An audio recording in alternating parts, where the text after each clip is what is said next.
शङ्कराचार्यवरं परम्। ॐ सदाशिवसमारम्भां शङ्कराचार्यमध्यमाम् अस्मदाचार्यपर्यन्तां वन्दे गुरुपरम्पराम्। अथातो ब्रह्मजिज्ञासा जन्माद्यस्य यतः शास्त्रयोनित्वात् तत्तु समन्वयात्। ब्रह्मसूत्र पहलो अध्याय पहलो पाद चौथું અધિકરણ અને ચોથું સૂત્ર।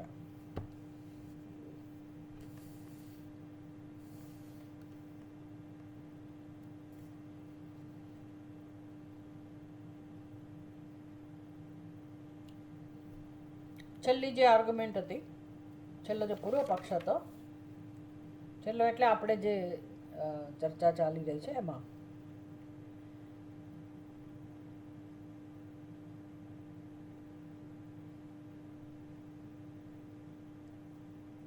किम अर्थानि तर्हि आत्मावारे द्रष्टव्यः श्रोतव्यः इत्यादीनि विधिच्छायानि वचनानि। पेज 192 अपनी पास जो पुस्तक है ब्रह्मसूत्रनो एमां 192 पानो। किम अर्थानि तर्हि आत्मावा अरे द्रष्टव्यः श्रोतव्यः इत्यादीनि विधिच्छायानि वचनानि। આ એમની આક્ષેપ હતો એવું કહો કે એમની આ દલીલ હતી। જ્યારે સિદ્ધ કરવામાં આવ્યું કે અહેય અનુપાદેય વસ્તુ વિષયત્વાદ, એક તો જ્ઞાનતંત્ર છે, જ્ઞાનતંત્ર અને પુરુષતંત્ર, એટલે મોક્ષનું સ્વરૂપ કેવું છે? તો જ્ઞાન સ્વરૂપ આત્મા એનું નામ જ મોક્ષ ખરેખર તો મોક્ષનું સ્વરૂપ જ એ છે। જેમ દશમો પોતે જ મોક્ષ છે, કોના માટે? દશમા માટે, જે સિદ્ધ જ છે। દશમાને પ્રાપ્ત કરવા માટે એને શું કરવાનું હોય?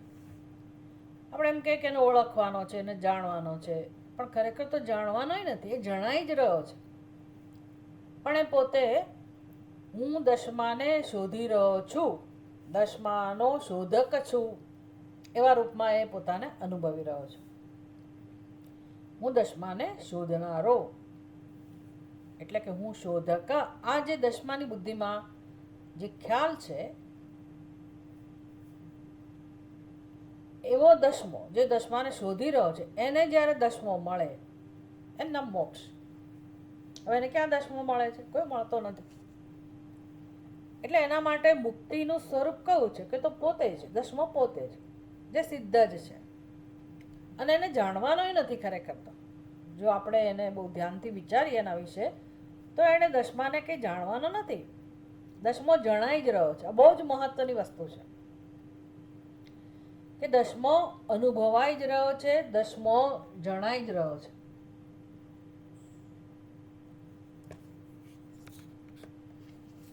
જે દશમો ખોટી રીતે જણાઈ રહ્યો છે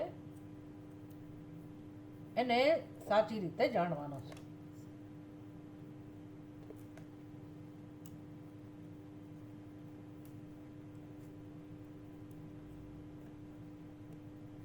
જે દશમો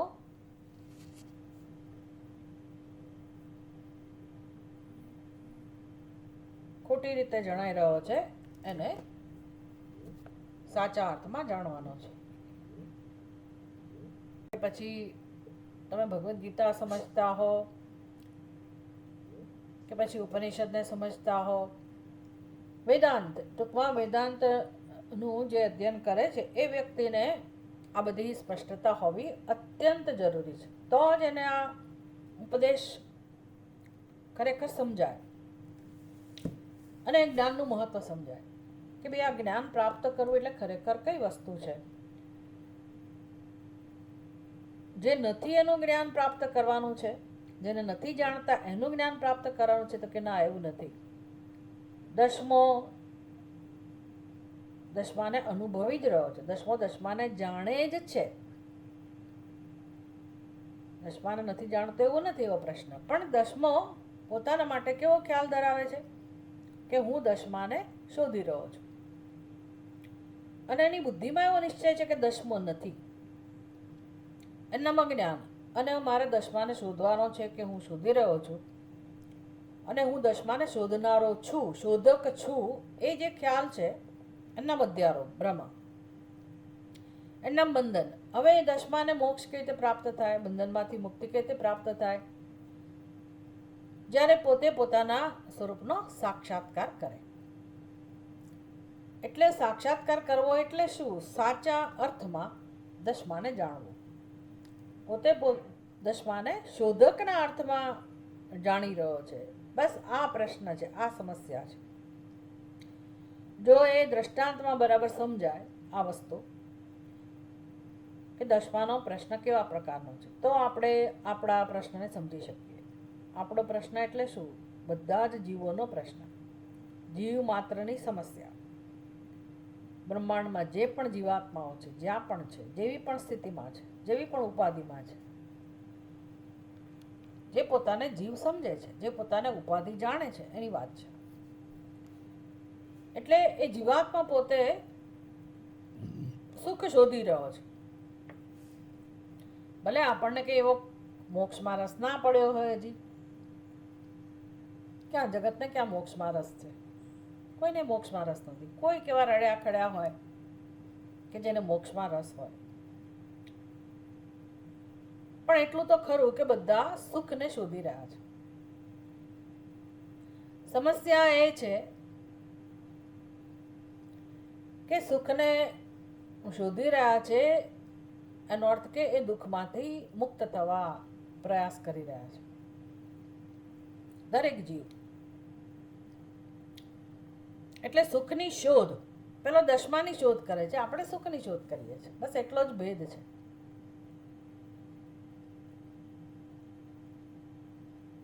એટલે મોક્ષનું સ્વરૂપ ખરેખર દસમા માટે કોણ છે? દસમો પોતે, જે સિદ્ધ જ છે. એમ જીવ માટે જે સુખને શોધી રહ્યો છે અને પરિણામ સ્વરૂપ એને દુઃખ પ્રાપ્ત થઈ રહ્યું છે, એને સમજાતું નથી કે જીવનમાં દુઃખ કેમ છે. એટલે એની બુદ્ધિ પ્રમાણે અનેક કારણો એના માટે જવાબદાર છે, અને માટે સંઘર્ષ ચાલે છે. જે દુઃખ આપે, દુઃખનો અનુભવ કરાવે, એનાથી આપણે ભાગીએ અથવા એને દૂર કરીએ, એને છોડીએ. એના પ્રત્યે નફરત જન્મે, દ્વેષ જન્મે. અને જે મને સુખનો અનુભવ કરાવે છે એવું મને લાગે, એ આપણને અનુકૂળ જણાય, અને એના માટે આપણને રાગ જન્મે. એને આપણે મેળવવાનો પ્રયાસ કરીએ. એ પછી જગતનો કોઈ જડ વિષય હોય કે વ્યક્તિ હોય કે XYZ, જે પણ મને અનુકૂળ જણાય એને હું મેળવવાનો પ્રયાસ કરું, પુરુષાર્થ કરું. મળ્યા પછી એને ટકાવી રાખવાનો પુરુષાર્થ કરું, અને જે મને દુઃખનો અનુભવ કરાવે છે એને હું દૂર કરવાનો પ્રયાસ કરું. દૂર કરી દીધા પછી પણ ફરી આવે નહીં, મારે એનો સંપર્ક ના થાય, એ મારા સંપર્કમાં ના આવે, એવો આપણો પુરુષાર્થ હતો. હમણાં મને એક બહેન કહે છે કે ભાઈ, હું તો ભગવાનને રોજ પ્રાર્થના કરું છું, એના ઈષ્ટદેવ કૃષ્ણ ભગવાન છે, તો કે હું કૃષ્ણને રોજ પ્રાર્થના કરું છું કે ભગવાન, હું ને મારા બાળકો, મારું કુટુંબ, બસ ભગવાન એવું કરો કે તમારા ચરણોમાં બેસીને અમે પ્રાર્થના કરીએ અને તમારા ચરણોમાં સ્થાન આપો. અને બીજી કઈ વસ્તુ? તો કે હવે આ કોઈ જોઈતું જ નથી. આ કોઈ એટલે શું?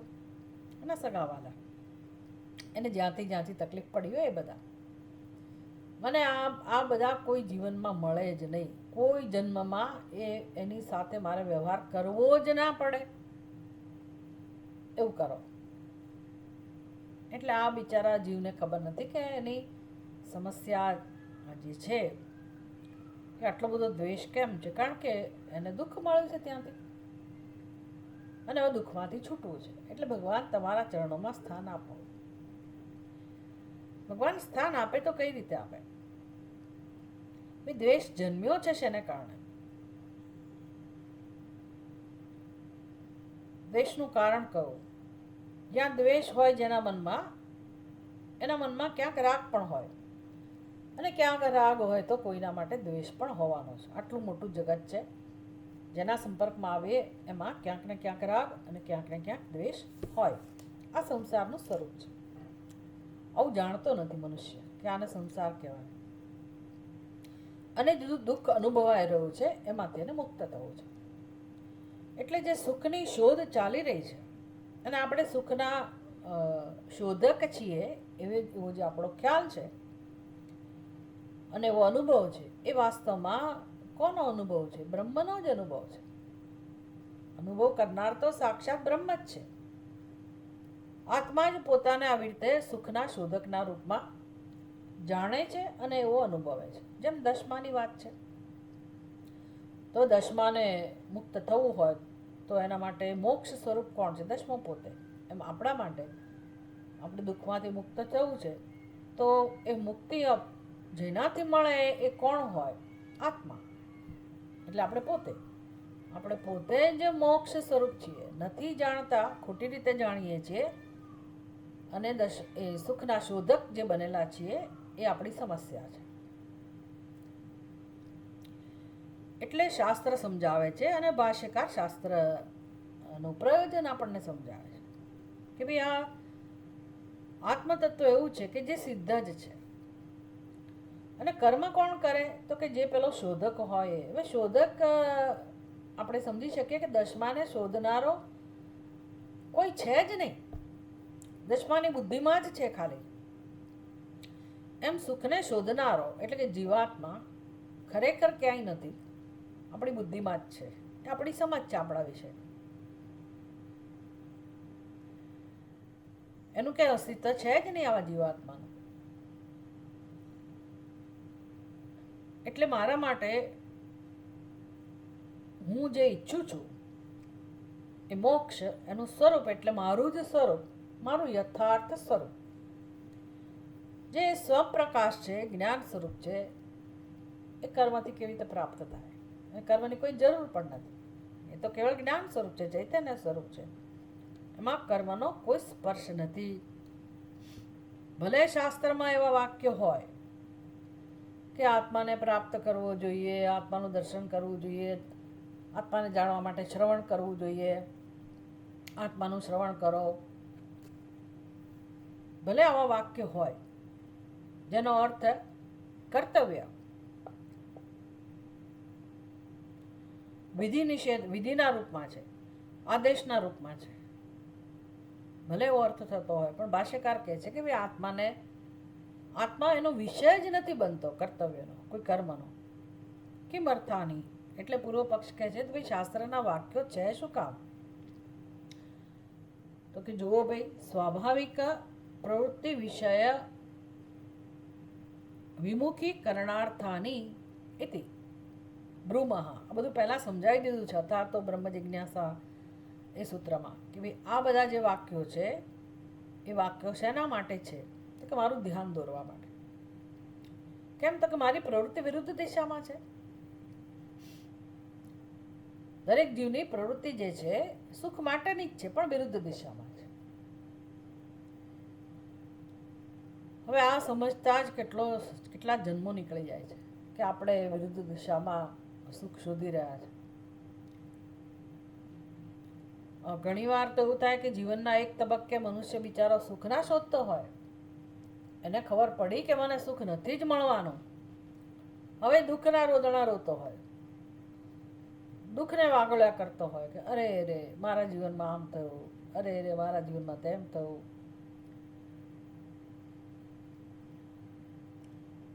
એટલે જ્યાંથી સુખની અપેક્ષા રાખી હતી એ અપેક્ષા પૂરી ના થઈ, અને દુઃખ તો છે જ અંદર, અને દુઃખને બિચારો હવે એનું રટણ કર્યા કરે છે. મુક્ત કેમ થવું એ જાણતો નથી. ભાઈ દુઃખ કેમ પ્રાપ્ત થવું એ તું જાણ. જ્યાંથી સુખ મળવાની સંભાવના જ નથી એ દિશામાં સુખ મેળવવાનો પ્રયાસ કર્યો, આજ સુધી કોઈને નથી મળ્યું, મળતોય નથી અને મળવાનું નથી. આ વિવેક જ્યાં સુધી નહીં થાય અને એ તર્કપૂર્વક સમજાવવું જોઈએ કે કેમ નથી મળતું, કેમ ન મળી શકે, કે સંભાવના જ નથી. કેમ સંભાવના નથી? કોને સુખ મળે, કોની પાસેથી મળે? કોઈ દ્વૈત હોય તો કોઈક ને કોઈકની પાસેથી સુખ મળે. દ્વૈત નામની વસ્તુ જ નથી. એવું નથી કે અત્યારે આપણી આજુબાજુ દ્વૈત છે અને આપણે કોઈક અદ્વૈતનું જ્ઞાન પ્રાપ્ત કરવાનું છે, એવું નથી. અત્યારે આપણને જેમાં દ્વૈત દેખાય છે ત્યાં વાસ્તવમાં અદ્વૈત જ છે. કેમ દ્વૈત દેખાય છે જાણવાનું છે. જેમ સ્વપ્નમાં દેખાય છે દ્વૈત, અદ્વૈત છે છતાંય, એવી જ રીતે જાગ્રતમાં છે. સ્વપ્નમાંથી જાગી જઈએ તો બધા પ્રશ્નોનો ઉકેલ મળી જાય છે. એમ જાગ્રત અવસ્થામાં જે સ્વપ્ન જોવાઈ રહ્યું છે અજ્ઞાનને કારણે, માંથી જાગી જઈએ તો ભાષ્યકાર કહે છે કે કૃતકૃત્યતાનો અનુભવ થાય, બધા પ્રશ્નો સમાપ્ત થઈ જાય. પણ આવું જન્મો જન્મોથી આ સ્વપ્ન ચાલી રહ્યું છે, જાગ્રત અવસ્થા જે અજ્ઞાનમાંથી કલ્પિત છે અને એના જ સંસ્કાર આપણી અંદર છે, એટલે આપણે બહિર્મુખ છીએ. તો આવી જે સ્વાભાવિક પ્રવૃત્તિ છે બહારથી સુખ મેળવવાની, વિષયોની અભિમુખ જે આપણું ચિત્ત છે, બુદ્ધિ છે, એને કેમ પાછા વાળવા?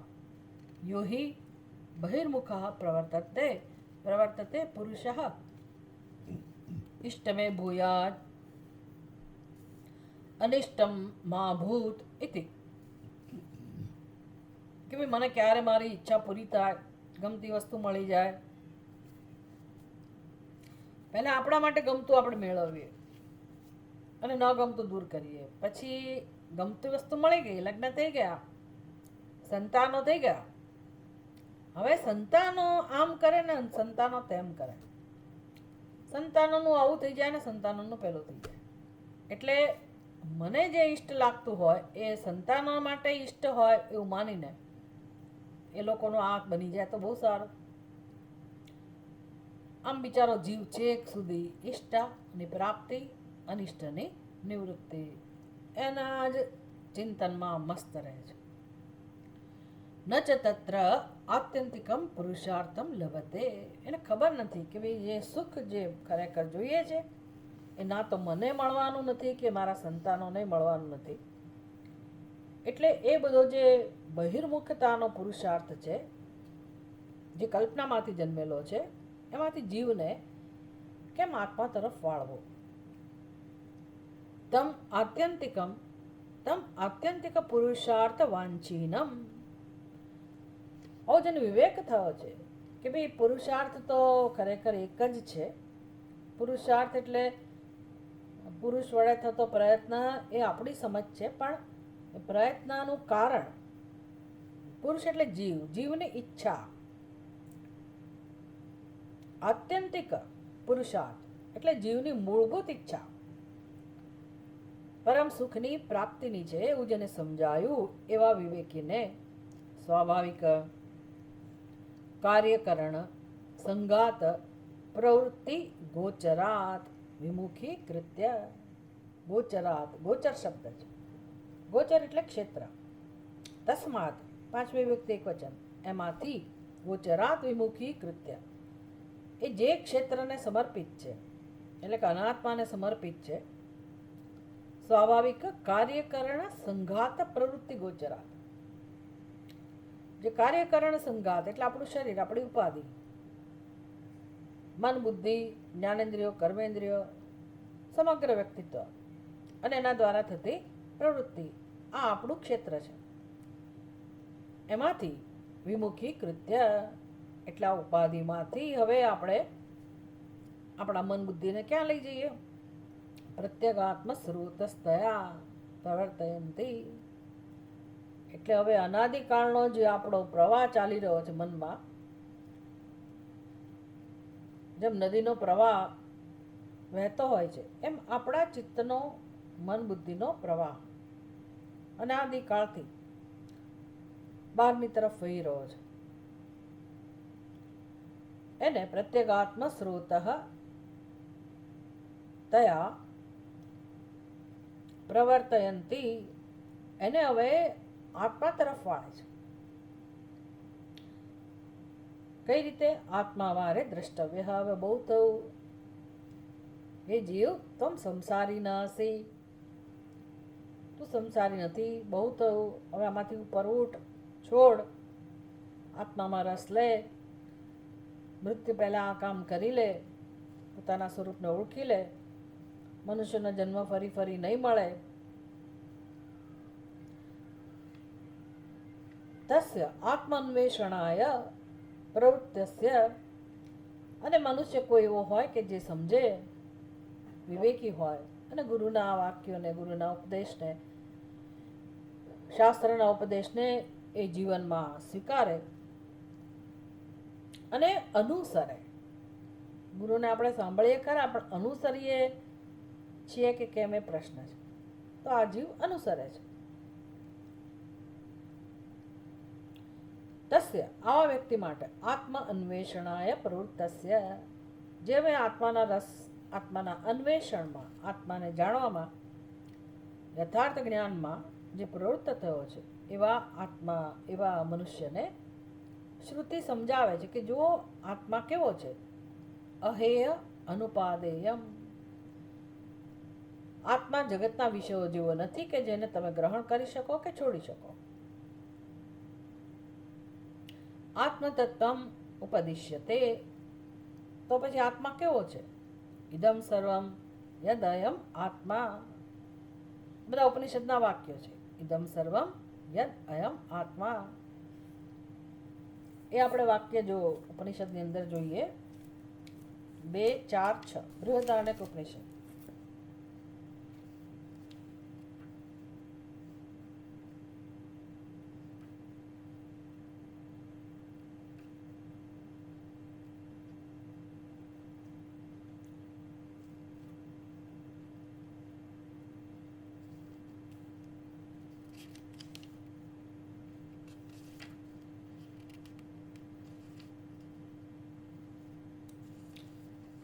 બસ આ બ્રહ્મસૂત્રનું આપણું ચતુસૂત્રી, પછી આપણે પાછો બૃહદારણ્યક ઉપનિષદમાં પ્રવેશ કરવાના છીએ. 2, 4, 6.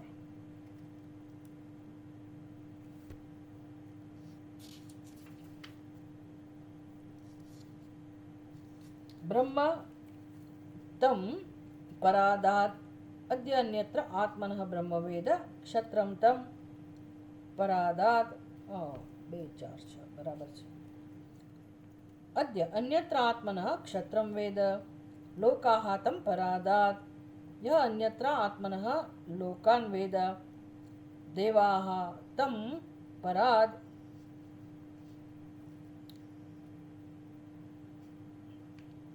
પરાદુઃ યો અન્યત્ર આત્મનઃ દેવાન વેદ ભૂતાનિ તમ પરાદુઃ યો અન્યત્ર આત્મનઃ ભૂતાનિ વેદ સર્વં તમ પરાદાદ્ય અન્યત્ર આત્મનઃ સર્વં વેદ. ઇદમ બ્રહ્મ ઇદમ ક્ષત્રમ ઇમમ લોકાહ ઇમે દેવાહ ઇમાની ભૂતાની ઇદમ સર્વમ યદયમ આત્મા. છેલ્લા શબ્દો મૂક્યા છે. આપણને જે ભાષ્યકારે કોટ કરેલું જે વાક્ય છે, ઇદમ સર્વમ યદ અયમ આત્મા. એની પહેલા કેટલું બધું સમજાયું. ઇમે દેવા ઇમાની ભૂતાની ઇદમ સર્વમ યદ અયમ આત્મા. એટલે આપણને જે બ્રાહ્મણ જણાય, ક્ષત્રિય જણાય, અને જે આપણને આપણાથી ભિન્ન જણાય છે, દેવતાઓ કે કોઈ પણ ભૂતો, જેને આપણે પોતાનાથી ભિન્ન જાણીએ છીએ, એ વાસ્તવમાં ખરેખર આત્માની જ અભિવ્યક્તિ છે, આત્માથી અભિન્ન છે. ઇદમ સર્વમ યદયમ આત્મા. જે છે તે ખરેખર આત્મા જ છે. એટલે આ દર્શન કેવું છે? ઇન્ક્લુઝિવ, એટલે બધાનો સ્વીકાર, એ પ્રકારની આ દ્રષ્ટિ છે. એટલે આપણને વ્યવહારમાં પણ કોઈનો તિરસ્કાર કરવાનું નથી કહેતા. જેનો જેનો હું તિરસ્કાર કરું, જેને જેને હું મારાથી ભિન્ન સમજું, તો એ પણ મને સ્વાભાવિક છે કે પોતાનાથી ભિન્ન જ સમજશે, એ પણ મારો તિરસ્કાર જ કરશે. અને તિરસ્કાર શક્ય નથી ખરેખર તો.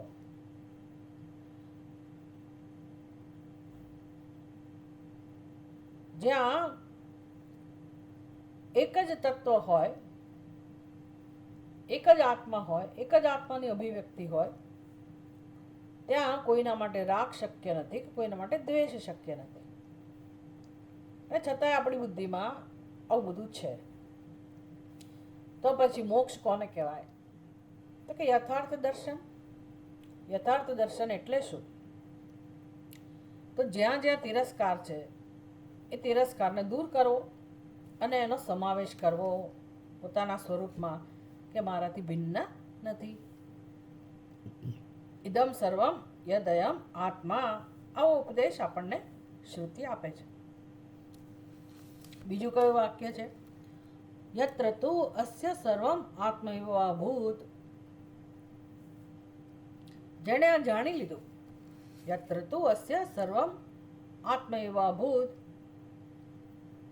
તત કેનકમ પશ્યેત કેનકમ વિજાનીયાત.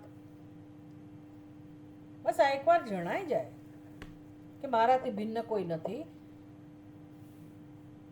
અને તો પછી આ જીવનમાં જે વ્યવહાર છે, મેં આ જોઈ લીધું, મેં આ સાંભળી લીધું, મેં આ પ્રાપ્ત કરી લીધું, મેં આમ કર્યું, મેં તેમ કર્યું, કે એણે આમ કર્યું, તેણે તેમ કર્યું. ખરેખર આવા વ્યવહારમાં ભલે વ્યવહાર થતો હોય પણ કોઈ એમાં સત્ય નથી, એ સંભવ જ નથી. આત્મામાં આ પ્રકારનો વ્યવહાર સંભવ જ નથી. એટલે જેને આ સમજાઈ ગયો, ઈશાવાસ્ય ઉપનિષદમાં પણ આ વસ્તુ કહેવામાં આવી, તત્ર કો મોહ કશોકઃ એકત્વમ અનુપશ્યતઃ યસ્ય સર્વાણી ભૂતાની આત્મૈવાભૂત વિજાનતઃ. જેને આ જ્ઞાન થયું, જેને આ સમજાયું કે વ્યવહારમાં ખરેખર અજ્ઞાન એને સત્યતા અપાય છે, અને માટે મોહ અને શોક છે, એમાંથી સંસાર જન્મેલો છે. જેને સત્ય સમજાઈ ગયું એના જીવનમાં આવો સંસાર નથી રહેતો. એટલે આ જ્ઞાનનું વર્ણન છે. યત્ર તુ અસ્ય સર્વમ આત્મૈવાભૂત. હવે બધું બની ગયું, આત્મા જ બની ગયો. આત્મા બની ગયો એટલે આત્મા જ છે એવું સમજાયું એને. તત કેનકમ પશ્યેત કેનકમ વિજાનીયાત વિજ્ઞાતારમ અને કેન વિજાનીયાત. એટલે ખરેખર તો આપણી બુદ્ધિમાં આ બધો સંઘર્ષ જે ચાલી રહ્યો છે ને, એ સમાપ્ત થઈ જાય છે. આપણો વ્યવહાર ચાલુ રહે છે, જોવાનું, સાંભળવાનું, જે આપણે વ્યવહાર કરતા હોઈએ બીજા સાથે. વ્યવહાર માટે દ્વૈત તો જોઈએ જ ને, એટલે વ્યવહાર તો રહે જ છે, પણ બુદ્ધિમાં સ્પષ્ટતા થઈ જાય છે કે આ વ્યવહારમાં ખરેખર કોઈ સત્યતા નથી. અથવા તો નરસિંહ મહેતા જેમ વર્ણન કરે છે, જાગીને જોઉં તો જગત દિશે નહીં, ઊંઘમાં અટપટા ભોગ ભાસે. નતા જાણતા ત્યાં સુધી હું કરતા, હું ભોગતા, અને પછી એમાંથી હર્ટ અને ગિલ્ટ, મારી સાથે આમ થયું, એનું દુઃખ, અથવા અરે રે મેં કેમ આમ કર્યું, આ બધું જન્મે છે આપણા જીવનમાં, રોજ અનુભવીએ છીએ આપણે. આવો જે વ્યવહાર છે એ અજ્ઞાન છે ત્યાં સુધી છે. જાગીને જોઉં તો, જે જાગી ગયો, જેને પોતાનું સ્વરૂપ સમજાયું, પોતાનું સ્વરૂપ સમજાવવાની સાથે જગતમાં બધા રહસ્ય ઉકલી જાય, કારણ કે આત્મા સિવાય તો કશું છે નહીં. તો નરસિંહ મહેતા કહે છે, જાગીને જોઉં તો ચિત્ત ચૈતન્યનો વિલાસ જોને. એટલે ખરેખર આ જગત કોનું સ્વરૂપ છે, કોનો વિલાસ છે? એ જ આત્મ સ્વરૂપનો, ચિત્ત ચૈતન્યનો. અને તો પછી એ વ્યવહાર શું બની જાય? બ્રહ્મ લટકા કરે બ્રહ્મ પાસે, લટકા બની જાય, લીલા બની જાય. આવું દર્શન છે આત્મજ્ઞાનનું.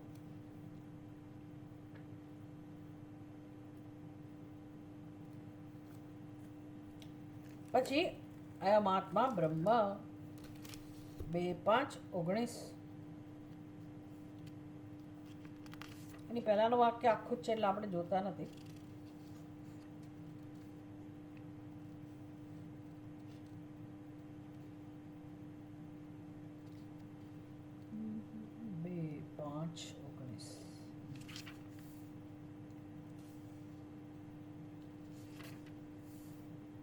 ઇદમ વૈ તન્મધુ દદ્યંગાર્થવર્ણ વિશ્વમ્યામુવાચ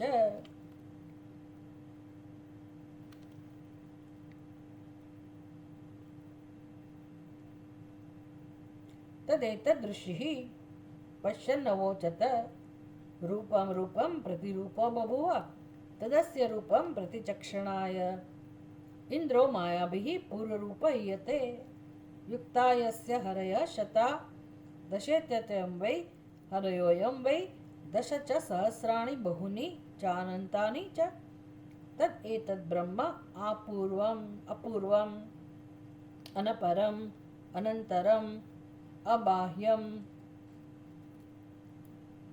અયમ આત્મા બ્રહ્મ. જેમ આપણે ગણપતિ અથર્વશીર્ષનો પાઠ કરતા હોઈએ તો અધશ્ચ ઉર્ધ્વ અધસ્તાત ઉર્ધ્વ ઉપર બધી દિશાઓમાં પૂર્વમાં પશ્ચિમમાં ઉત્તરમાં દક્ષિણમાં ઉપર નીચે આગળ પાછળ સર્વત્ર કોણ છે તો કે ગણપતિ. એવી જ રીતે આ બ્રહ્મનો મહિમા છે કે ખરેખર બ્રહ્મ જ સહસ્રાણી બહુની દશ ચ સહસ્રાણી બહુની ચ અનંતાની ચ તદેતત બ્રહ્મ. આ જ બ્રહ્મ સર્વ દિશાઓમાં સર્વરૂપમાં રહેલું છે. અપૂર્વમ અનપરમ અપૂર્વમ અનપરમ પણ વાસ્તવમાં કેવું છે તો કે એમાં પૂર્વ પશ્ચિમ ઉત્તર દક્ષિણ આવું કશું છે જ નહીં. એટલે ભાઈ ડાબી દિશા કોને કહેવાય, ડાબી બાજુ એ કોને કહીએ આપણે? ક્યાંથી નક્કી કરો તમે કે જમણી દિશા કઈ અને ડાબી દિશા કઈ? મારી ડાબી બાજુ જમણી બાજુ, પણ કોની ડાબી બાજુ એવું પૂછવું પડે આપણે. તો કે આપણી ઉપાધિને ધ્યાનમાં રાખીને નક્કી થાય. આપણી ઉપાધિ આપણે જ્યાં ઉભેલા છીએ ત્યાં રહીને નક્કી થાય કે મારી આગળ મારી પાછળ ડાબી બાજુ કોને કહેવાય. એટલે સૂર્યની સામે ઊભા રહ્યા પછી, પૂર્વ દિશામાં મુખ રાખ્યા પછી આપણે નક્કી કરીએ કે આ ડાબી બાજુ, આ જમણી બાજુ, અથવા સૂર્ય ઉગે છે પૂર્વ દિશા, પછી પશ્ચિમ દિશા, ડાબા હાથે ઉત્તર દિશા, જમણા હાથે તો કે દક્ષિણ દિશા. આ વ્યવહાર છે. પછી ઈશાન અગ્નિ નૈઋત્ય વાયવ્ય, આ બધો આપણો વ્યવહાર છે. બધું નક્કી થયું. પણ એ નક્કી ક્યારે કરી શકો? આગળ પાછળ ઉપર નીચે. કોની આગળ? પહેલો પ્રશ્ન એવો થાય, કોની આગળ? તો કે જ્યાં એક નામરૂપ છે, એક ઉપાધિ છે, એને ધ્યાનમાં રાખીને વર્ણન થાય. જ્યારે આ ચૈતન્ય આત્મા જેની કોઈ ઉપાધિ નથી, જેનું કોઈ નામરૂપ નથી, જે આકાશનું પણ અધિષ્ઠાન છે, જે સર્વવ્યાપક છે અને જે છે જ, તો એની પહેલાં કોણ, એની પછી કોણ, એની આગળ કોણ, એની પાછળ કોણ, એની ઉપર કોણ, એની નીચે કોણ, એવું તો હોય જ નહીં ને. અને એટલું જ નહીં, એ ચૈતન્ય છે એમાંથી જ આ દેશકાળનું પ્રાગટ્ય છે. એટલે ચૈતન્ય પોતે જ દેશ અને કાળના રૂપમાં છે. એ ચૈતન્ય જ આકાશ વાયુ સૂક્ષ્મ રૂપે અને પછી એ મૂર્ત રૂપે પ્રગટ થયેલા છે. અને પંચીકૃત પંચ મહાભૂત એમાંથી આ બધા નામરૂપ સર્જાયેલા છે. તો એનો અર્થ એ થયો કે દરેક નામરૂપ, દરેક અવસ્થા, દરેક દિશા, દરેક કાળ એ બધામાં ચૈતન્યની જ અભિવ્યક્તિ છે. અને એ ચૈતન્ય એ જ આપણા મન બુદ્ધિમાં, આપણા હૃદયમાં હુંના રૂપે અનુભવાય છે. તદ બ્રહ્મ અહમસ્મિ. એટલે કહે છે અયમ આત્મા બ્રહ્મ.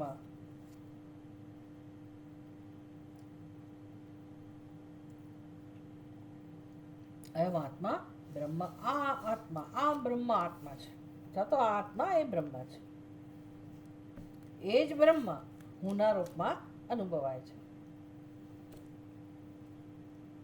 ઇત્યાદિ બિહી, એટલે આ બધો ઉપદેશ ભાષ્યકાર કહે છે કે જો શ્રુતિ આપે છે તો આમાં કર્મની ક્યાં જરૂર છે? કર્મ કેવી રીતે થઈ શકે? આત્મા સાથે કેવી રીતે કોઈ કર્મનો સંબંધ હોઈ શકે?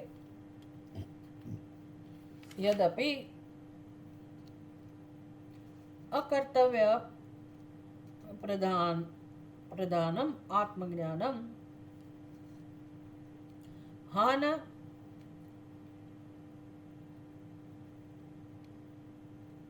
હાનાય ઉપાદાનાય વા ન ભવતિ ઇતિ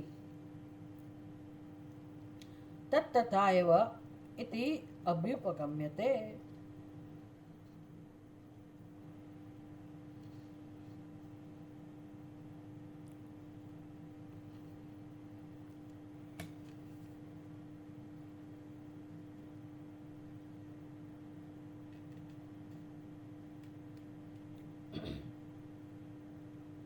બ્રહ્મ અને પ્રત્યેક આત્મા એમાં કોઈ ભેદ નથી.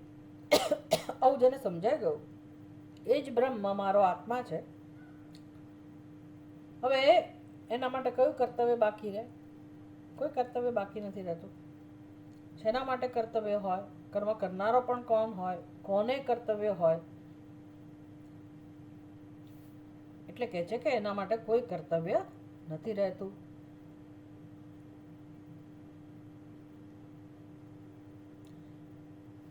એટલે તમારી વાત તો સાચી છે. ભાષ્યકાર પૂર્વ પક્ષીને કહે છે કે તમારી વાત તો સાચી છે. અભ્યુપગમ્ય, તો તમારી વાત તો સાચી છે. કઈ વાત સાચી છે? કે આ શ્રોતવ્ય, મંતવ્ય, આ બધા વાક્યોનું શું તાત્પર્ય છે?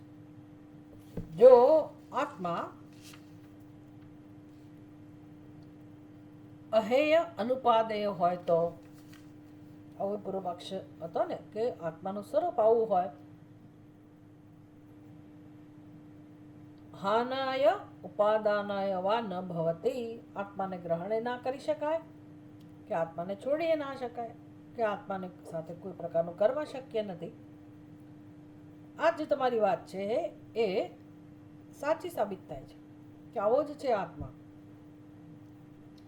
પણ તમારી પેલી બીજી વાત છે, આત્મા વારે શ્રોતવ્ય મંતવ્ય, એ બરાબર નથી. કેમ? તો કે આવું સ્વરૂપ હોવાથી જ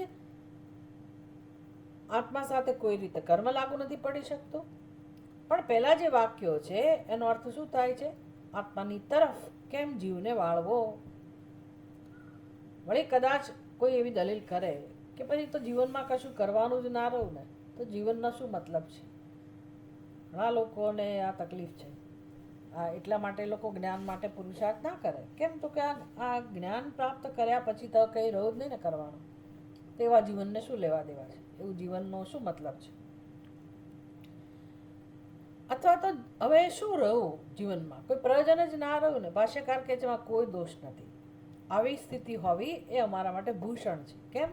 તો કે કૃતકૃત્ય ભવતી સર્વ કર્તવ્યતા હાનિ કૃતકૃત્યતા જયતી. બંને વસ્તુ, એક તો કશું કરવાનું રહેતું નથી એને, એમાં મસ્તરામ છે, અને બીજું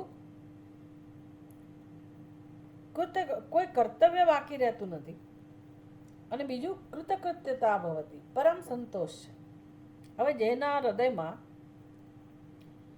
પૂર્ણતાની અનુભૂતિ ના હોય, અસંતોષ હોય, દુઃખ હોય, ચિંતા હોય, એ માણસ નિશ્ચિંતતાનો, પૂર્ણતાનો, સુખનો અનુભવ તો ન જ કરી શકે. ઉપરથી ભલે ને કરતો ના હોય તો અંદર દુઃખ તો હોય જ. ડિપ્રેશનમાં આવી ગયો માણસ કંઈ કામ ના કરતો હોય પણ અંદરથી દુઃખી હોય. બીજું, જ્યાં સુધી દુઃખ હોય, ચિંતા હોય, અપૂર્ણતા હોય, ત્યાં સુધી માણસ ચેનથી બેસે જ નહીં. કંઈક ને કંઈક કર્યા જ કરે, એને કર્યા વગર ચાલે જ નહીં. અને આનું સંસાર છે. તો આપણને એમ થાય કે જ્ઞાની માણસ આખો દિવસ બેસી રહેતો હશે. ભાઈ, જ્ઞાની માણસે ઘણા કામ કરતો હોય, એ મોજ કરતો હોય, ખાતો પીતો હોય, એ પોતાની પ્રવૃત્તિ કરતો હોય, ખરેખર જ્ઞાન જેને છે એ જ માણસ જીવનનો આનંદ લઈ શકે છે. એટલે કર્મ શું છે એને સમજાઈ ગયું. હવે એના પર કર્મનો કોઈ બોજ નથી, એટલે આનંદથી પોતાની પ્રવૃત્તિ કરી શકે છે. અને એના હૃદયમાં કોઈ ફરિયાદ નથી, કોઈ બેચેની નથી, કોઈ ચિંતા નથી, કોઈ રાગ દ્વેષ નથી, ક્યાંય આસક્તિ નથી, અને પૂર્ણતાનો અનુભવ છે, પરમ સંતોષનો, કૃતકૃત્યતાનો અનુભવ છે. આનું નામ જ મોક્ષ. તો એ વ્યક્તિ તો જીવન મુક્ત છે. એટલે ભાષ્યકાર કહે છે કે અમારા માટે તો આ બધું અલંકાર જેવું છે, ભૂષ અમારા માટે તો સોનામાં સુગંધ જેવું છે. અને શ્રુતિ પણ આવું વર્ણન કરે છે. કઈ શ્રુતિ? વળી પાછી બૃહદારણ્યક ઉપનિષદ. શું કહે છે બૃહદારણ્યક ઉપનિષદ?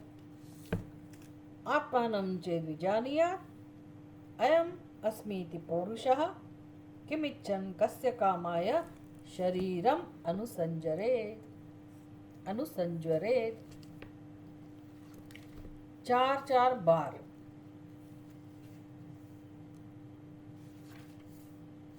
ચોથો અધ્યાય,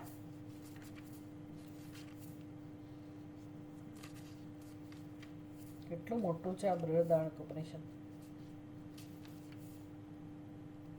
ચોથો અધ્યાય, ચોથું બ્રાહ્મણ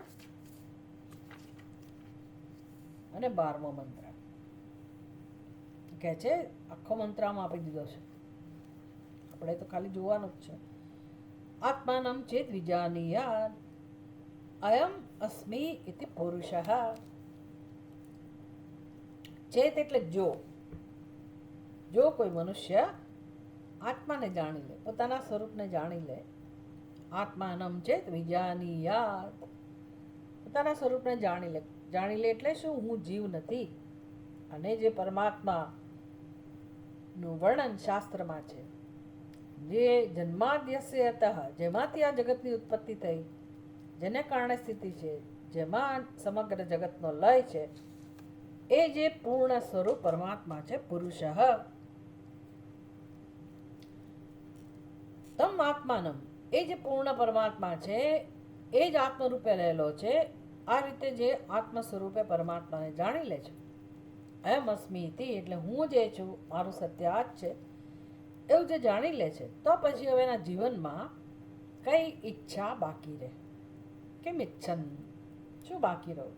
કસ્ય કામાય, કઈ કામના બાકી રહે? કઈ કામના માટે? શરીરમ અનુસંજરેત, હવે ઊભો થાય. ઊભો થાય એટલે શું? શરીરમ અનુસંજરેત. અનુસંજરેત એટલે આમ તો જ્વર એટલે તાવ. આજકાલ તો બહુ લોકોને અનુભવ હશે, તાવ આવ્યો છે, તાવ આવ્યો છે. તાવનો અનુભવ બધાને હોય. જ્વર, તાવથી પીડાતો હોય માણસ. હવે ખરેખર તાવથી કોણ પીડાય છે? શરીર. પણ જરાક આપણને કંઈક એવું થયું એટલે હું માંદો પડ્યો. શું થયું? તો કે તાવ આવ્યો. એટલે આપણે ઢીલા થઈ જઈએ, અવાજ આપણો ઝીણો થઈ જાય, કોઈ કામ કરવાનું સામર્થ્ય ના હોય, કોઈ મૂડ ના હોય, અને હું માંદો, કેવું બીમાર, બસ આ ઘૂસી જાય. એટલે શરીરની જે હાલત છે બધી મારી હાલત, એને કહેવાય અનુસંજરે. તાવ શરીરમાં આવ્યો છે, પણ જાણે કે આત્માને તાવ આવ્યો હોય, મને તાવ આવ્યો, આપણે એવું અનુભવીએ છીએ. કેમ? તો કે શરીરમાં અહંભાવ છે. શરીરને હું કહીએ છીએ, એટલે શરીરમાં જે થાય મને થાય. મને તો એવી મારી માન્યતા હોય. હવે શરીરનો ધર્મ છે, શરીરનો સ્વભાવ છે, ઉપાધિનો સ્વભાવ છે કે એમાં ગમે તે થાય, એમાં વિકાર આવે. અસ્તિ જાયતે વર્ધતે વિપરિણમતે અપક્ષ્યતે વિનશ્યતિ, બધા જ વિકાર આવે એની અંદર. એ તો થવાનું જ છે. એટલે જ્ઞાનીનું શરીર હોય કે અજ્ઞાનીનું શરીર હોય, આ બધી વસ્તુઓ તો રહેવાની જ છે. જ્ઞાનીને બીપી હોય, એને થાઇરોઇડ હોય, એને શરીરના બધા પ્રશ્નો હોય. તો જ્ઞાનથી થાય છે શું ફેર પડે છે? તો કે જેનો અહંભાવ હવે શરીરમાં નથી તો ક્યાં છે? ક્યાંય અહંભાવ નથી, જરૂર નથી અહંભાવની. કેમ? તો કે આત્મા પોતે જ અહમના રૂપમાં અનુભવાય છે. એને સમજાઈ ગયું, અહમ અયમ અસ્મિતિ પુરુષ, હું હું કોણ છું એ સમજાઈ ગયું. તો શું કામ એ હવે શરીરને હું કહે? શરીરની પાછળ ઘસડાવવું અનુસંજરે એટલે પેલો તાવ જેને આવે છે, માણસ ઘસડાઈ રહ્યો છે શરીરની પાછળ પાછળ. જ્ઞાનીને તાવ આવતો હોય, એને પીડા થતી હોય, પણ બુદ્ધિમાં સ્પષ્ટતા છે કે હું કોણ છું અને શરીર કોણ છે. પીડાનો અનુભવ એને પણ થાય, પણ સમજ એની સ્પષ્ટ છે. કેમ અનુસંજરે? હવે શું કામ દુઃખી થાય? દુઃખી ના થાય. હું દુઃખી એ વૃત્તિ ના જન્મે, કે હું સુખી એ વૃત્તિ ના જન્મે. હવે જોડાતો જ નથી શરીર સાથે, ઘસડાતો નથી એવું કહેવાય. ઘસડાવવું એટલે શું? આપણે ઘસડાઈ રહ્યા છે. શરીરની જે સ્થિતિ હોય મારી સ્થિતિ, શરીરના ધર્મો એટલે મારા ધર્મો, પછી એનો પ્રસાર જગતના વિષયો સુધી, સંબંધીઓ સુધી. પુત્ર માંદો એટલે હું માંદો, મારા સગાવાલાને કંઈક થયું એટલે મને થયું. નામ ઘસડાવો. લાગણી હોય, કરુણા હોય, એની ના નથી, પણ આપણે ઘસડાઈએ છીએ. તટસ્થતાથી આપણે જે વ્યવહાર કરવાનો હોય નથી કરી શકતા. ઘસડાવવા માટે મેં જ્યારે આ બધું પહેલી વાર આ બધું શીખતી હતી ત્યારે સરસ દૃષ્ટાંત સાંભળવા મળતા હતા. ગુરુજી સમજાવે કે આ ઘસડાવવું એટલે શું. કે ગામમાં એક જમાનો એવો હતો, કે હવે ગાડીઓ જ જોવા નહોતી મળતી. 40-50 વર્ષ પહેલાની વાત છે. આપણે તો ઘણી ગાડીઓ જોઈ, પણ પહેલાની જે પેઢી છે એ જમાનામાં કંઈ ગાડીઓ નહોતી. હોય તો બહુ તો એમ્બેસેડર હોય કોઈકની પાસે, અને ગામમાં જો એ ગાડી આવી હોય તો હા હા હા હા, આમ આખું ગામ અજબનો અનુભવ કરતો હોય, અજાયબીનો. અને ખાસ કરીને બાળકો, કોઈ કે એવા શેઠિયા હોય, કોઈ એવી માલદાર પાર્ટી હોય, એના ઘરે આ ગાડી આવી હોય, એકાદ ગાડી હોય ગામ આખામાં, ઘણી વાર બહારથી કોઈક આવ્યું હોય તો હોય. ગામના છોકરાઓને કૌતુક એટલે બધા ભેગા થાય અને એને મન થાય કે શેર કરીએ. અને પેલો માણસ જાણતો હોય કે આ બાળકોને આ બિચારાને એમણે કોઈ દિવસ જોયું જ નથી આવું, એટલે એને ચડવા દે. અંદર નહીં, બહાર લટકતા હોય બાળકો. અને પછી પેલો ગાડી ચાલુ કરીને જતો હોય તો બાળકો લટકાઈ ગયા હોય, અને પછી બાળકોને મજા પડે, બહુ આનંદ થાય કે ભાઈ ચલો અમે ગાડીમાં શેર કરીએ. એટલે કેવી મજા હોય, કેવો અનુભવ હોય, બાળકો આનંદ લેતા હોય. આનો વાંધો નથી. પછી શું થાય? પછી પેલો ડ્રાઈવર એની સ્પીડ વધારે, સ્વાભાવિક છે, ગાડીની સ્પીડ વધારે, અને પછી બાળકો ક્યાં સુધી એને પકડીને આનંદ લઈ શકે? પછી મુશ્કેલ. હવે છોડી દે તો પડે, અને પકડી રાખી શકાતું નથી, કારણ કે ગાડીની સ્પીડ એટલી બધી છે. એની સાથે ઘસડાવવાનું મુશ્કેલ છે, પણ અમે કરીએ શું? ઘસડાવવું જ પડે. જ્યાં સુધી પહેલો માણસ ઊભી ના રાખે ત્યાં સુધી એને ગાડીની પાછળ એ બાળકોએ ઘસડાવવું પડે. એમ આપણે જ્યાં સુધી આ શરીર શાંત ના થાય ત્યાં સુધી, છેલ્લા શ્વાસ સુધી આ શરીરમાં રહીને આપણે ઘસડાઈએ. પછી બીજા લોકો એવું કહે કે હાશ, બિચારો જીવ છૂટી ગયો. છૂટી ગયા, બહુ પીડાતા હોય ને લોકો બિચારા વૃદ્ધાવસ્થામાં, જીવ છૂટી ગયો. કંઈ છૂટ્યો નથી. હવે એનું સૂક્ષ્મ શરીરમાં તો એ ઘસડાઈ જ રહ્યો છે.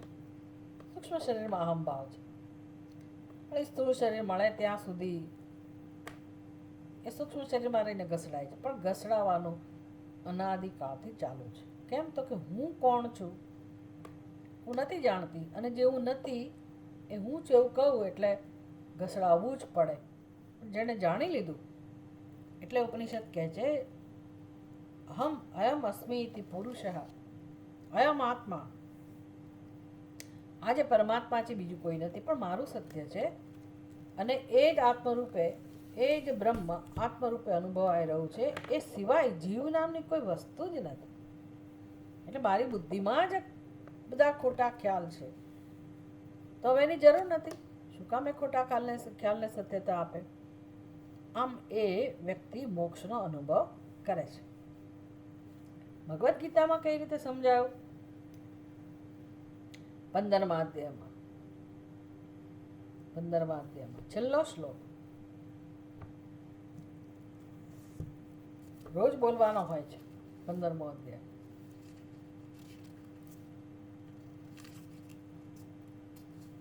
इति गुह्यतमं शास्त्रम इदम उक्तम मया नग. हे अनग, हे निष्पाप अर्जुन, इति गुह्यतमं शास्त्रम इदम, આ આખો 15મો અધ્યાય ગુહ્યતમમ શાસ્ત્રમ, જે રહસ્યમય ખરેખર આખું શાસ્ત્ર જે છે એ મેં તને આ 15મા અધ્યાયમાં કહી દીધું. એ તદ્બુદ્ધવા, જે મનુષ્ય રહસ્યને જાણી લે છે, એ તદ્બુદ્ધવા બુદ્ધિમાન સ્યાત, એ જ ખરેખર વ્યક્તિ બુદ્ધિમાન સાબિત થાય છે. બુદ્ધિમાન તો બધાય છે, ભગવાને બધાને બુદ્ધિ આપી છે, બધા બુદ્ધિમાન જ છે. તો પછી કેમ આવું કે છે ભગવાન બુદ્ધિમાન સ્યાત? કારણ કે એને બુદ્ધિનો ઉપયોગ કર્યો. વાહ!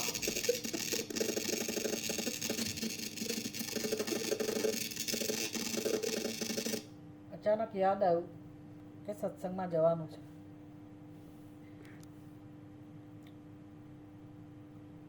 બુદ્ધિમાન સ્યાત એટલે એણે બુદ્ધિનો ખરા અર્થમાં ઉપયોગ કર્યો પોતાના આત્મ સ્વરૂપને જાણવા માટે. એટલે ભગવાન કહે છે કે બસ આના માટે જ મેં બુદ્ધિ આપી છે.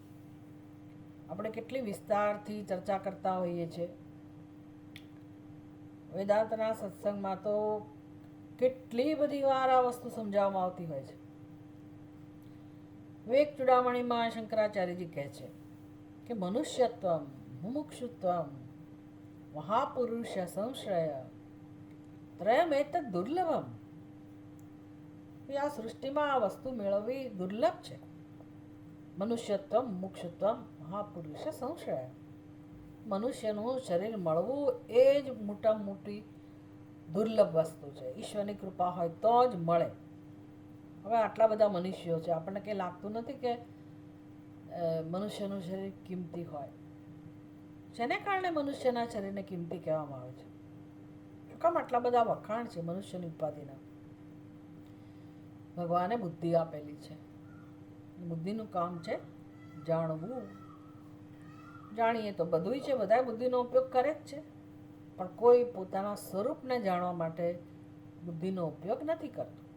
માટે સંસાર ચાલુ રહે છે. એટલે બુદ્ધિમાં જે અજ્ઞાન છે એને જાણવા બુદ્ધિનો ઉપયોગ કરવાનો છે, અને એને અજ્ઞાનને દૂર કરવા બુદ્ધિનો ઉપયોગ કરવાનો છે. ભગવાન એટલે ખુશ છે કે આવો મનુષ્ય જેણે પોતાના સ્વરૂપને જાણી લીધું પોતાની બુદ્ધિથી, સહ કૃતકૃત્ય એતદ બુદ્ધવા બુદ્ધિમાન સ્યાત. એક તો ખરા અર્થમાં બુદ્ધિમાન છે, અને એણે પોતાનું કામ કરી લીધું. કયું કામ કરી લીધું? કૃતકૃત્યતા. જીવનમાં પરમ શાંતિ જે જ્ઞાનથી પ્રાપ્ત થાય છે, એટલે કે મોક્ષ, એણે પ્રાપ્ત કરી લીધો. આમ સ્મૃતિમાં અને શ્રુતિમાં બંને જગ્યાએ જ્ઞાનથી મોક્ષ પ્રાપ્ત થાય એ સ્પષ્ટ કહેવામાં આવેલું જ છે. અને એટલું જ નહીં, આ જ્ઞાનથી ભાષ્યકારને શું કહેવું છે? જ્ઞાનથી કૃતકૃત્યતા. મોક્ષ એટલે શું? કૃતકૃત્યતા. જ્યાં હવે કશું કૃતકૃત્યતા એટલે જ્યાં કશું કરવાનું જ નથી રહેતું. અને પૂર્વ પક્ષી કહે છે કરો કરો કરો કરો. ભાઈ જ્યાં સુધી કરવાનું હોય ત્યાં સુધી મોક્ષ મળ્યો જ નથી હોતો. એટલે મોક્ષ માટે કશું નથી કરવાનું. હા, કરવા માટે ઘણું ક્ષેત્ર છે. શરીર છે ત્યાં સુધી ભલે કર્મો થાય, પણ મોક્ષ માટે તો કોઈ કર્મની જરૂર રહેતી નથી. અને મોક્ષ એનાથી મળે છે? આત્માના જ્ઞાનથી. તસ્માત ન પ્રતિપત્તિ વિધિ વિષયતયા બ્રહ્મણઃ સમર્પણમ.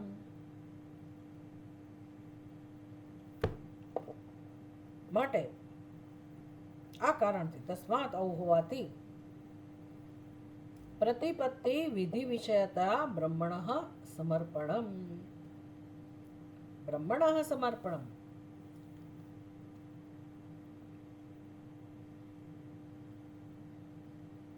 પ્રતિપત્તિ વિધિ વિષયતા. પ્રતિપત્તિ એટલે પ્રાપ્તિ. કોની પ્રાપ્તિ? બ્રહ્મની પ્રાપ્તિ, આત્માની પ્રાપ્તિ, પરમાત્માની પ્રાપ્તિ માટે, પ્રતિપત્તિ માટે, પ્રાપ્તિ માટે વિધિ વિષયતયા ન સમર્પણમ. એટલે કંઈક કરવાથી બ્રહ્મનું જ્ઞાન પ્રાપ્ત થાય એવું વેદાંતમાં કોઈ જગ્યાએ કહેવામાં આવ્યું નથી. વેદાંત ઉપાસના વિધિથી કંઈક કરો. તમે ભલે શરીરથી કોઈ કર્મ ના કરો, મનથી કોઈ કર્મ કરો, એટલે કે ઉપાસના. ઉપાસના દ્વારા બ્રહ્મનું જ્ઞાન પ્રાપ્ત થાય. કોઈ જાણે કે વિષયને પ્રાપ્ત કર્યો હોય એવા રૂપમાં વેદાંત ઉપદેશ આપતું નથી. યદ્યપિ કેચિત આહુહુ, કોઈ કેટલાક લોકો એવું કહે છે પ્રવૃત્તિ વિધિ તચ્છેષ વ્યતિરેકેણ કેવલ વસ્તુવાદી વેદભાગ નાસ્તિ. કોઈ દલીલ કરે કે ભાઈ પ્રવૃત્તિ વિધિ અને નિવૃત્તિ વિધિ, પ્રવૃત્તિ વિધિ અને તચ્છેષ વ્યતિરેકેણ. એક તો શાસ્ત્ર શું કે આપણને પ્રવૃત્ત કરે, બીજું શું કરે? પ્રવૃત્ત હોઈએ જે ખોટી દિશામાં, તો એમાંથી કેમ નિવૃત્ત થવું એનો ઉપદેશ આપે. એટલે પ્રવૃત્તિ માટેનું વાક્ય, પ્રવૃત્તિની વિધિ, આમ કરો, આમ ન કરો, નિવૃત્તિની વિધિ, અને બહુ તો એના અંગ રૂપ જે કેટલાય વાક્યો હોય એ બધું છોડીને તમે માત્ર વેદને, શાસ્ત્રને ખાલી આત્માના જ્ઞાન એટલે કે વસ્તુ સમજાવવા માટેનું આ શાસ્ત્ર છે એવું તમે ના કહી શકો. હવે બિચારો પૂર્વ પક્ષી થાકી હારીને શું કહે છે કે ભલે મોક્ષ જ્ઞાનથી પ્રાપ્ત થાય, પણ વેદમાં બીજી વસ્તુઓ કહેલી જ છે ને, એનું શું? વિધિ નિષેધ, ઉપાસના, એનું કંઈ મહત્વ જ નથી. એટલે શું શાસ્ત્ર માત્ર કેવળ વસ્તુનું જ પ્રતિપાદન કરે છે? આત્માનો બોધ આપવા માટે જ છે. પ્રવૃત્તિ વિધિ તચ્છેષ વ્યતિરેકેણ કેવલ વસ્તુવાદ વેદભાગ નાસ્તિ. એવું તો ના જ હોય. એવું ના હોય. પૂર્વ પક્ષી કહે છે એવું ના હોય. ખાલી આત્મજ્ઞાન માટે જ વેદ મહત્વનું હોય, કોઈ વિધિનું કોઈ સ્થાન જ નથી. આવું ના હોય. હવે કોઈ દલીલ કરે તો ભાષ્યકાર કહે છે કે ઇતિ ના, તમે આવું જે કહો છો એ બરાબર નથી. ઔપનિષદસ્ય પુરુષસ્ય અનન્ય શેષત્વાત.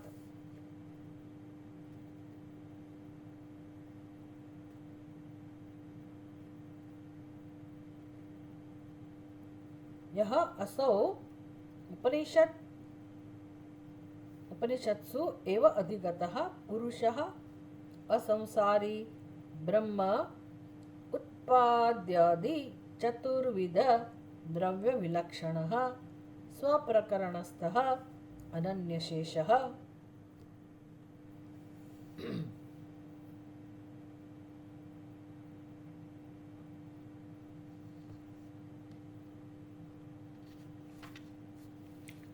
હવે નવી દલીલ શરૂ થાય છે.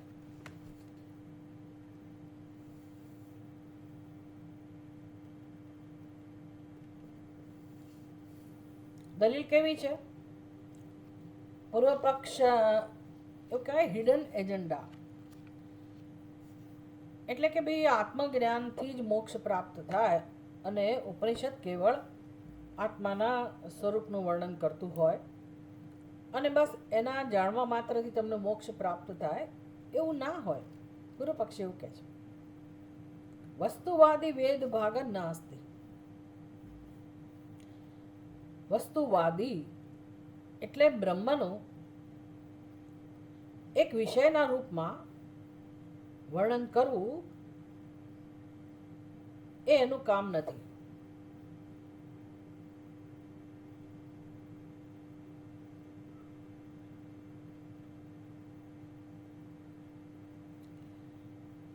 ભાષ્યકારે આ બધી દલીલો દ્વારા સિદ્ધ કર્યું કે ભાઈ બ્રહ્મને કોઈ રીતે તમે આ જે વિધિ વાક્યો છે એટલે કે કર્મ, એમાં બ્રહ્મને કોઈ રીતે તમે જોડી ના શકો વિષય રૂપથી. એટલે કર્મને તમે લાવો જ ઉપાસના કરીને પણ, એટલે ઉપાસના કર્મ થયું, વિધિ થઈ. અને ઉપાસનાનો વિષય કોણ? તો કે બ્રહ્મ, આત્મા. ભાષ્યકાર કહે છે એ શક્ય નથી.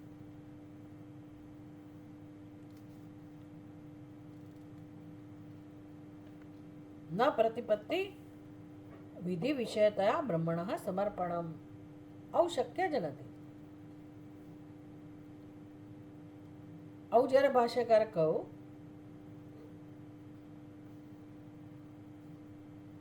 ત્યારે યદપિ કેચિત આહુહુ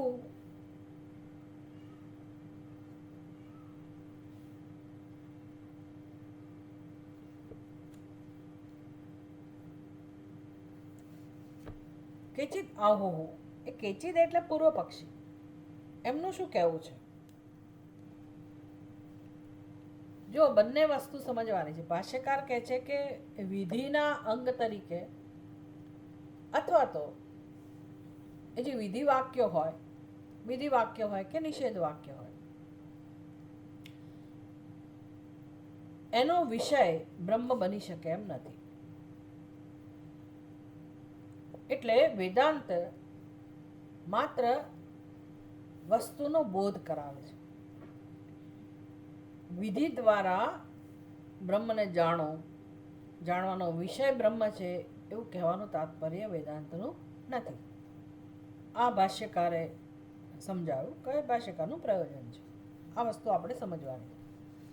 ભાષ્યકાર કહે છે કે પૂર્વ પક્ષ એટલે કે કોઈ એવું કહેતા હોય કે ચિદાહુ કે વેદ ભાગ એટલે કે વેદાંત જ્ઞાન વિભાગ એ માત્ર વસ્તુવાદી કેવી રીતે હોઈ શકે?